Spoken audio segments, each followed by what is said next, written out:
السلام علیکم۔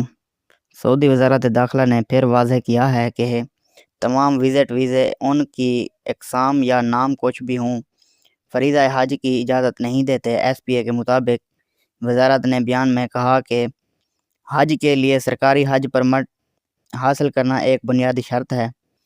وزارت نے تمام افراد پر زور دیا ہے کہ وہ اس سال حج سیزن 2026 کے ضوابط پر عمل کریں، عازمین کی سیفٹی اور سیکورٹی کو یقینی بنانے کے لیے متعلقہ حکام سے تعاون کریں۔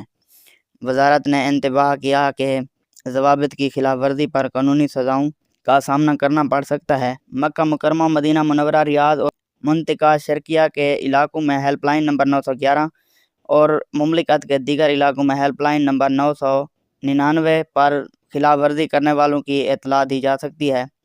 اس سے قبل وزارت داخلہ نے حج پرمٹ کی خلاف ورزی کے حوالے سے 20,000 ریال سے 1,00,000 ریال تک جرمانے اور سخت سزاؤں کا اعلان کیا تھا۔ وزارت داخلہ کا کہنا ہے کہ پرمٹ کے بغیر ممنوعہ مدت میں مکہ مکرمہ میں داخل ہونے کی کوشش کرنے والے یا وزٹ ویزے پر مملکت میں مقیم کسی بھی غیر ملکی کو مکہ لے جانے یا ایسے افراد کو رہائشی یا ٹرانسپورٹ سہولت فراہم کرنا سنگین خلاف ورزی شمار کی جائے گی۔ ایسے افراد جو یکم ذی القعدہ کے بعد وزٹ ویزا ہولڈر کو مکہ مکرمہ یا مشاعرہ مقدسہ میں لے جانے کے لیے ٹرانسپورٹیشن یا انہیں قیام کی سہولت مہیا کریں گے، انہیں بھی سخت سزاؤں کا سامنا کرنا پڑے گا۔